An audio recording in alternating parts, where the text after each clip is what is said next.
1977 میں ایسا ہوا، یہ بہت پرانی بات ہے، یہ بھی آپ میں سے طویل جو ضعیف العمر لوگوں کو پتا ہوگا۔ ذوالفقار علی بھٹو کے ایک الیکشن ہوا، انہوں نے کروایا اور اس میں دھاندلی کرائی گئی یا کہا گیا، اپوزیشن جماعتیں تھیں، پی این اے بنا ہوا تھا، تو اس دھاندلی کے خلاف تحریک شروع ہوئی، جسٹ الیکشن دھاندلی کے خلاف۔ اس میں کوئی مسئلہ اسلام اور شریعت کا اور نظام مصطفیٰ کا نہیں تھا۔ میں اس تحریک میں شامل ہوں، میں عینی گواہ ہوں۔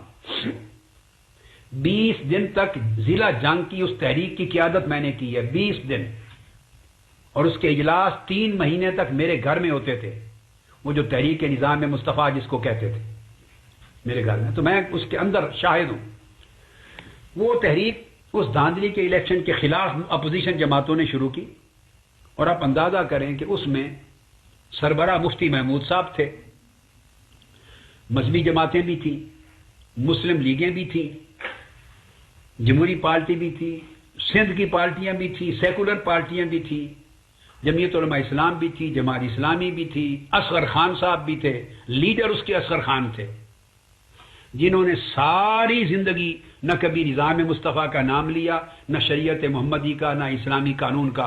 وہ ایک سیکولر ذہن کے ایک صحیح ایک دیانتدار قسم کے سیدھے اسٹیٹ فارورڈ سے ایک فوجی آدمی ہیں، مگر وہ کوئی مذہبی ذہن کے اور نظام مصطفیٰ کے نعرے والے آدمی نہیں ہیں، وہ بلیو ہی نہیں کرتے ان چیزوں میں۔ انہوں نے میرے ساتھ ایک وقت گزارا ہے، بڑی نشستیں کی ہیں، میں ان کو بہت اچھا جانتا ہوں۔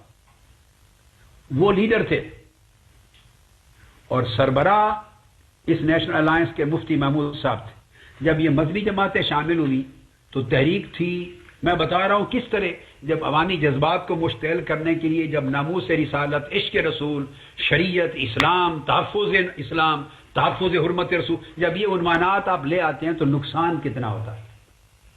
تو جب مذہبی جماعتیں شامل ہوتی ہیں جس تحریک میں، بھلے وہ تحریک کسی چیز کی ہو، فوری اس کو اسلام اور کفر بنا دیتی ہے، اسٹیٹ اوے۔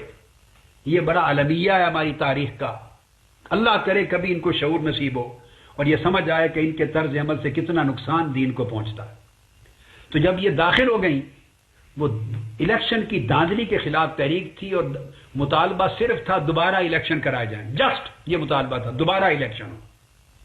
اب دوبارہ الیکشن کے لیے تحریک چلی، جب مذہبی جماعتیں شامل ہوئی، اب انہوں نے اپنی آسودگی کے لیے لوگوں کو مشتعل کرنے اور سڑکوں پر لانے کے لیے اس کو تحریک نظام مصطفیٰ کا نام دے دیا۔ اب تحریک کا لیڈر نظام مصطفیٰ کی الف بے سے واقف نہیں ہے، نہ اس کے اوپر عقیدہ ہے اس کا، وہ ٹوٹلی سیکولر آدمی۔ اس میں بلوچستان کے لیڈر بھی تھے، اس میں سندھ کے لیڈر بھی تھے، اس میں ولی خان وغیرہ، یہ بھی لیڈر تھے سرحد کے۔ اب یہ کیا لگے نظام مصطفیٰ سے کیا واسطہ، مگر ساروں نے مصلحت سمجھی کہ ہمارا فائدہ ہے، لوگ مشتعل ہو رہے ہیں، سڑکوں پر آئیں گے، گولیاں کھائیں گے نظام مصطفیٰ کے نام پر، بھٹو کے خلاف تحریک کو طاقت ملے گی، سارے خوش تھے۔ مگر اندازہ کریں، گھستے ہی دھاندلی کا الیکشن اور دوبارہ الیکشن کراؤ کی تحریک کو نظام مصطفیٰ کا نام دے دیا۔ جب تحریک نظام مصطفیٰ بنی تو لوگ جوش میں آ گئے۔ پاکستانی عوام میں سادگی ہے، جہالت ہے، مگر ایٹ دا سیم ٹائم عشق رسول ہے، غیرت ہے دین کی، یا آقا اسلام کی حرمت اور ناموس کے ساتھ قربان ہو جانے اور مر مٹنے کا جذبہ ہے۔ اس کو غلط ایکسپلائٹ کرتے ہیں، اس جذبے کو یہ لوگ غلط سمت لے جاتے ہیں۔ تو وہ پھر آپ کو ہم نے دیکھا کہ ہر روز لوگ گرفتار ہوتے تھے، اور سینکڑوں لوگ پر گولیاں چلی، لاشیں گری، گرفتاریاں بھی ہوئی، سینکڑوں شہید بھی ہو گئے۔ نہ وہ نظام مصطفیٰ اس سے آنا تھا، نہ نظام مصطفیٰ کی تحریک تھی، نہ اس کا کوئی منشور تھا، نہ اس کا کوئی غرض و غایت تھی۔ انہوں نے صرف نعرہ لگایا لوگوں کے جذبات کو مشتعل کرنے کے لیے، اور ہزاروں لوگوں کو شہید کروا دیا، اور پورے ملک میں ایک بہت بڑی تحریک، اور اسی کے نتیجے میں جنرل ضیاء الحق نے ٹیک اوور کر لیا۔ یہ روش رہی ہے ان کی ہمیشہ سے، آج بھی، کہ جس عمل میں، کسی کام میں جب یہ داخل ہوتی ہیں، کودتی، چھلانگ لگاتی ہیں، اسٹیٹ اوے اس کو، اگر دوسرے مسلک کے لوگ ہیں تو اس کو نظام اسلام اور نظام شریعت کا نام دے دیتے ہیں، اگر ہمارے مسلک کے لوگ ہیں تو سیدھا نظام مصطفیٰ، مقام مصطفیٰ، ناموس رسالت، عشق رسول کے عنوان دے دیتے ہیں۔ بس یہ ہر ایک کے اپنے اپنے ٹائٹلز ہیں۔ پیپلز پارٹی جب میدان میں آتی ہے تو لوگوں کو، وہ سیکولر ہے، وہ روٹی کپڑا مکان اور غریب عوام کا نام دے دیتے ہیں، لوگ پاگل بے وقوف ہو جاتے ہیں۔ مسلم لیگ آتی ہے تو قائد اعظم اور نظریہ پاکستان کا نام آ جاتا ہے، کوئی جمہوریت کا. یہ نعرے ہیں، مذہبی لوگوں کو یہ سوٹ کرتے ہیں، دوسروں کو اور سوٹ کرتے ہیں. پاکستان کے عوام سادہ ہیں، باقیوں کی خیر ہے، دھوکہ دیتے پھرے، مگر ان کا عمل اس لیے افسوسناک ہے کہ اس سے الٹیمیٹلی جب رزلٹ نکلتا ہے، پردے اٹھتے ہیں، آنکھیں کھلتی ہیں، تو پتہ چلتا ہے کہ جو ہم سمجھے تھے یہ تو تھا ہی نہیں، کچھ بھی نہیں تھا. پھر وہ لوگ ساری زندگی گالیاں دیتے رہے کہ کہاں گیا نظام مصطفیٰ. اور ایک دلچسپ اس دوران ایک واقعہ ہوا، وہ آپ کو بتاؤں، آپ کے نالج میں نہیں ہوگا، آپ چونکہ بات ہو رہی ہے تو میں چاہتا ہوں ریکارڈ میں لاؤں یہ چیزیں. جب انہوں نے نظام مصطفیٰ کا نعرہ لگا دیا اور ہر طرف پورے ملک میں تحریک نظام مصطفیٰ بن گئی، لوگوں کو مس گائیڈ کیا. اب کوئی بات اگر کرتا کہ یہ نظام مصطفیٰ کی تحریک نہیں، وہ کافر مرتد بن جاتا تھا. یہ نظام مصطفیٰ کے خلاف ہے.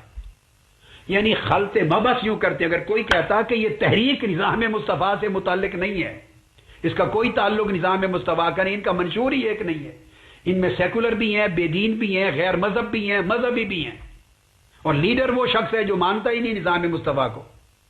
اگر کوئی ایسی بات کرتا تو کافر مرتد، اس سے کم تو انہوں نے کام نہیں کرنا. تو نفس مسئلہ کہ کیا کہہ رہا ہے کیا نہیں کہہ رہا، اس سے کبھی سروکار نہیں رکھا انہوں نے. تو ہوا یہ کہ جب نظام مصطفیٰ کا ٹائٹل مل گیا تو ایک بروہی صاحب نے ایک دن سٹیٹمنٹ جاری کیا. یہ میں آپ کے نالج کے لیے بتا رہا ہوں، بہت سو کو پتہ نہیں ہوگا. 1977 78 تاریخ چل رہی تھی 70 میں.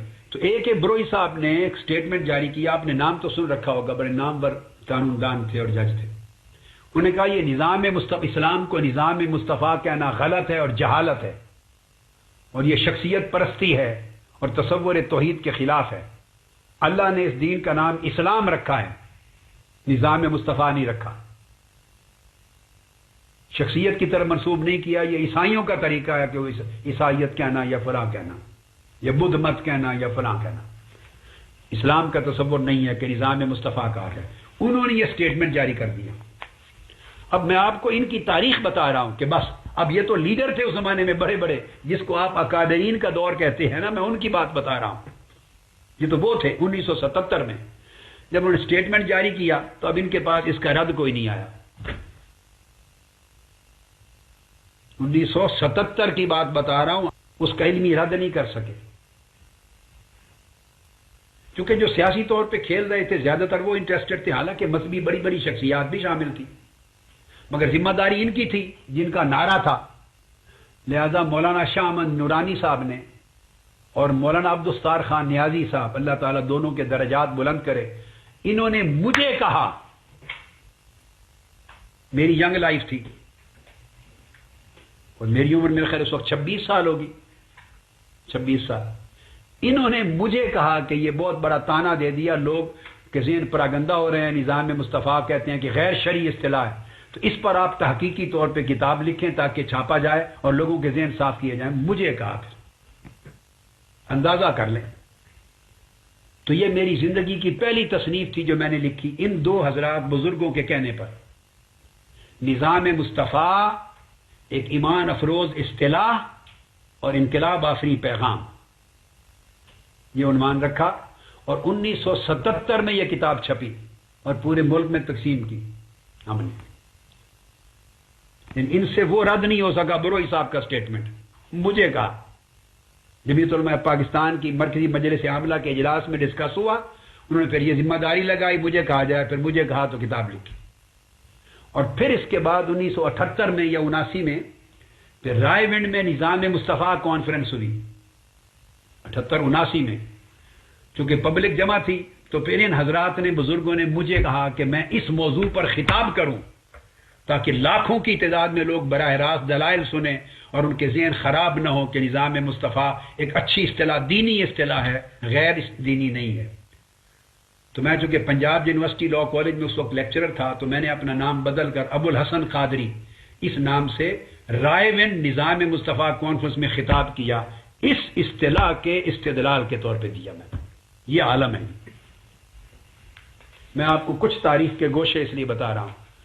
تو مقصد بات کا یہ ہے کہ جب بھی ایسا کوئی موقع آتا ہے تو یہ اس میں دین کا نام اور عشق رسول کا اور شریعت کا نام دے کر اور قرآن کا نام لے کر اس کو انوالو کر دیتے ہیں، جذبات کا ماحول، عامت الناس اور خلط مبس ہو جاتا ہے اور موضوع سے ٹوٹلی بات ہٹ جاتی ہے، اور عام لوگ بھی اتنی گرد اچھالتے ہیں کہ بند گھروں میں پڑے ہوئے برتن بستر پہ بھی آ جاتی اور کچھ سمجھ نہیں آتی کہ خدا جانے کیا ہو رہا ہے، کیا کہے کیا نہ کہ لوگ پریشان ہو جاتے ہیں، اور بات کرنے والے کو سیدھا کہہ دیتے یہ عاشقان رسول کے ساتھ ہے یا گستاخان رسول کے ساتھ، حد قائم کر دیتے ہیں۔